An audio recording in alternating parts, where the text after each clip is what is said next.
This is Body, Brain, and Pain. I'm Erin Babineau. And I'm Michelle Steggy. We are two doctors of physical therapy and orthopedic specialists here to have an approachable and courageous conversation about pain and our bodies that will be forever changing and aging. This podcast is for everyone, not just medical providers. The better you understand pain, the more control you gain.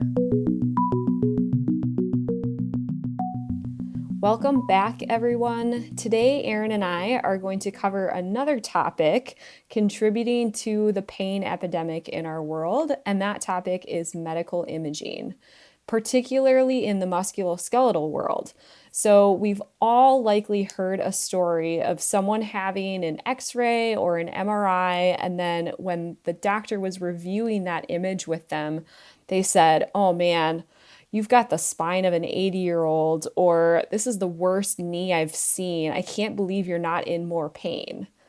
This is something I frequently hear in the clinic and out in the community, and it's really upsetting for those individuals, and it does not set that person up for success. It's honestly insane that this keeps happening. We are literally using an image, that's that MRI or X-ray, to tell someone how they are or should be feeling, which we talked about last time. We know that this is dramatically harmful for someone's attitude about their body. Mm-hmm. And with the increase in the use of imaging over the years, it has not been helpful. In fact, there's been many articles and public service announcements to the medical community to stop ordering unnecessary imaging because of the harm, the cost, and the unnecessary radiation exposure.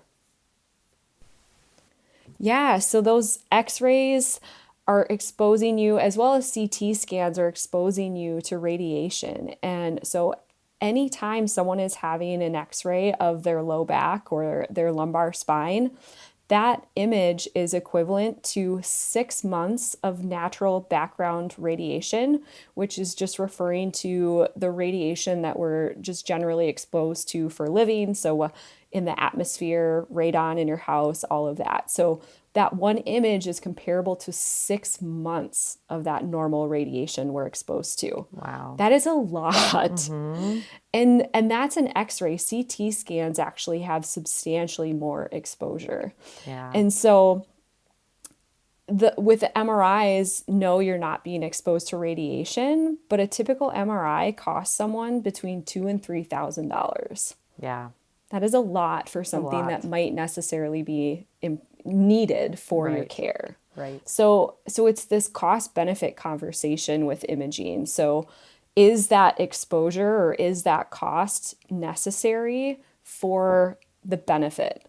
So when you think about imaging, we're not saying that it's never necessary. It has a very valuable place in healthcare, but it's used to rule out serious pathology. And if we're not seeing those red flags in the clinic, we shouldn't be ordering the image. Yeah.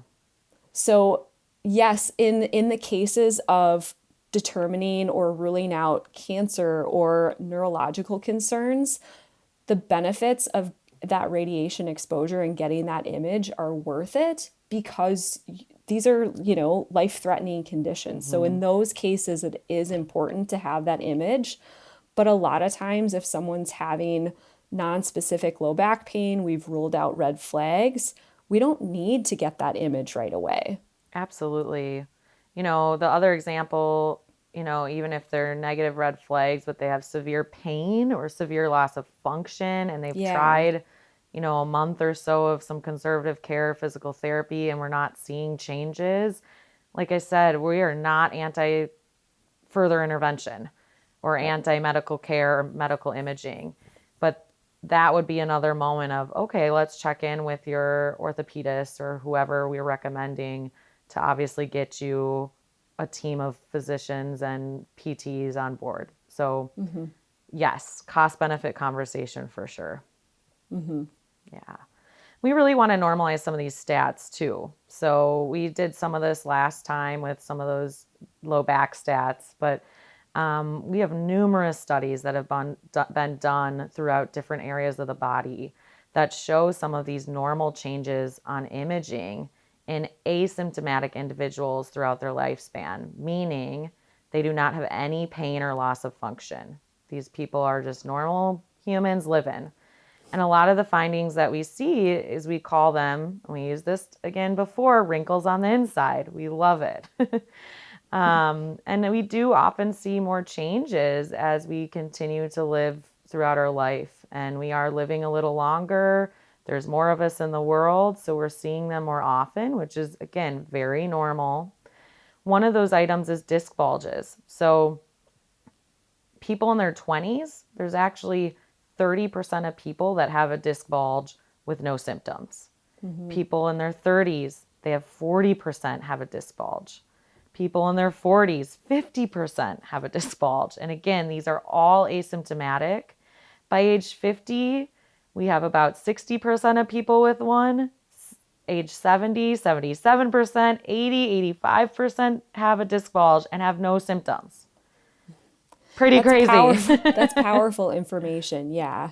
So it's not always something that is going to cause symptoms, and that tells us that it's more of just these wrinkles on the inside that we Mm-hmm. see changes as we age.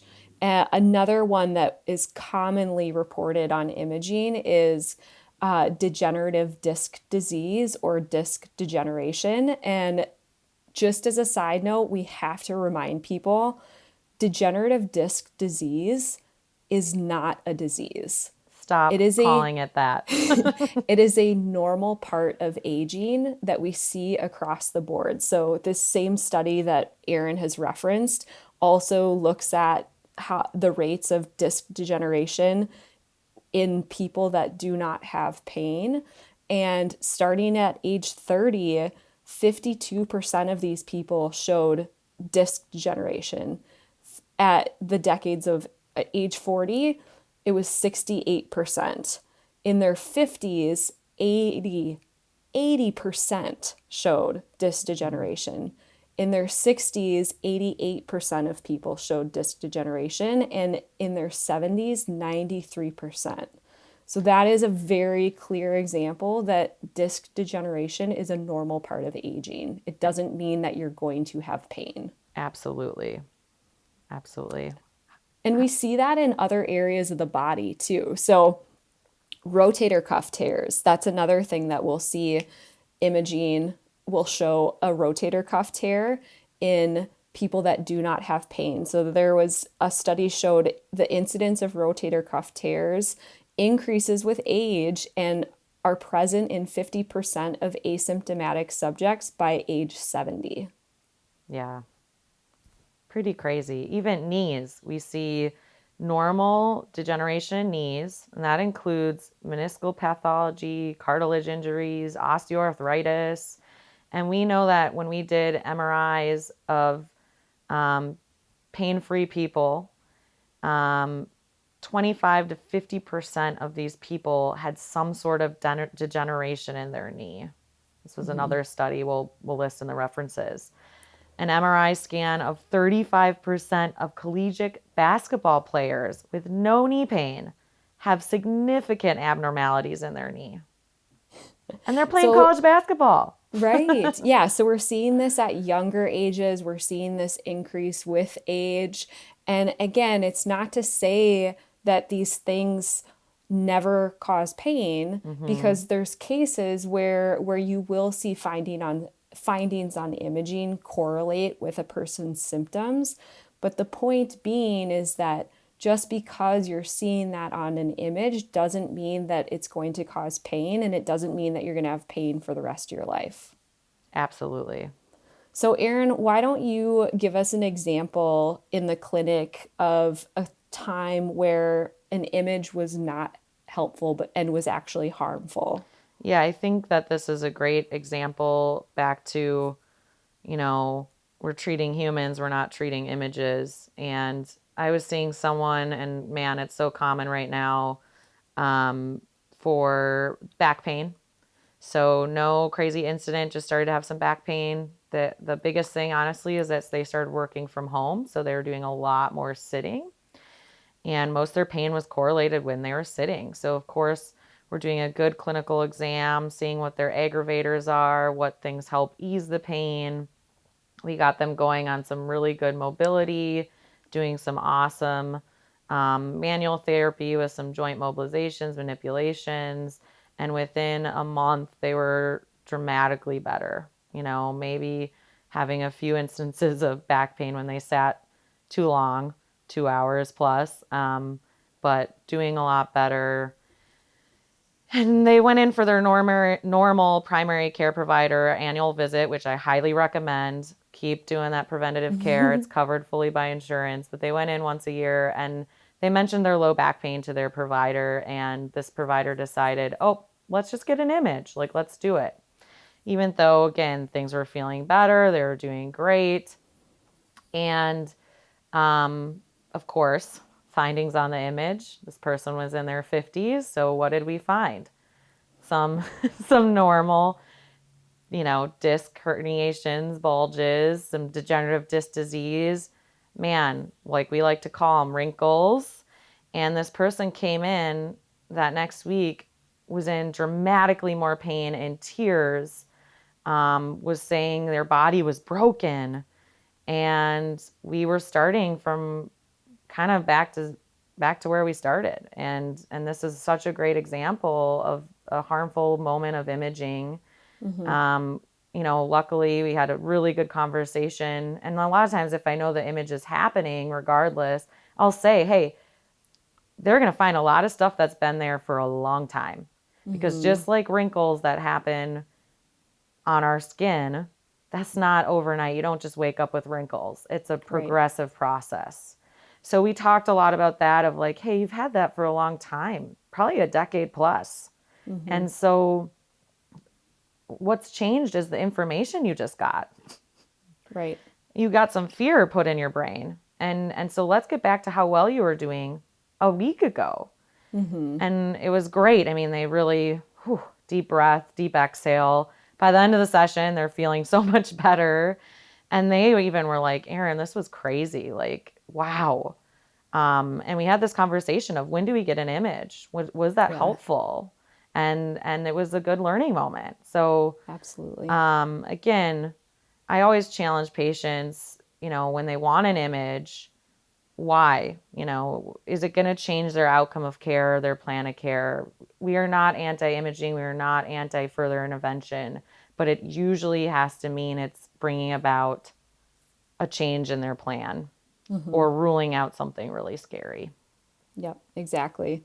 Yeah, we've had this conversation and it's something even in the PT world that we talk about de-education because sometimes education and information isn't always helpful. Yeah. And so these are some of those cases where ignorance can actually be bliss, not knowing what it looks like on the inside. Because again, if the only reason that we're getting an image is to see what's going on there, but there's no red flags, that's not information you need because it's not going to change the course of care.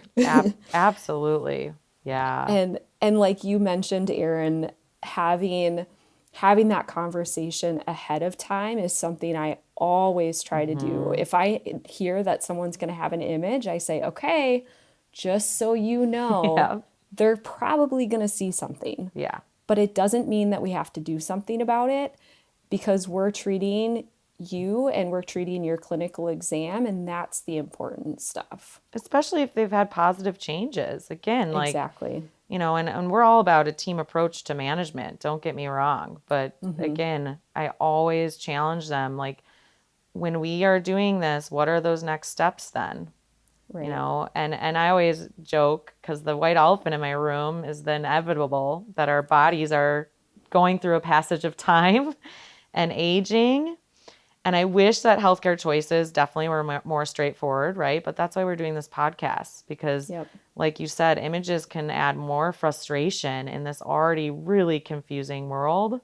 And we really want to use them when they're helpful and they're life-saving and they help with further intervention. So right. Yep, exactly. And so the takeaway from this is that there is a time and a place for imaging, but knowing that you have to be an advocate for yourself, take this knowledge and know that if there's no red flags, we probably don't need that imaging right away. Mm-hmm. And we can manage things and go forward with that conservative care and Mm-hmm. make changes in function and pain levels without going further and spending more money or exposing ourselves to more radiation. And we're all different. We all need a little bit different plans to heal. But we have to make sure that those interventions that we're getting and moving forward with, the benefit must outweigh the cost. Absolutely. I think that's a great place to end. Yes. So thank you all for joining us. Stay tuned for our next episode. It's another topic Erin and I are very passionate about. We're going to be covering the topic of arthritis. So stay tuned and thank you for joining us. Thanks, everyone.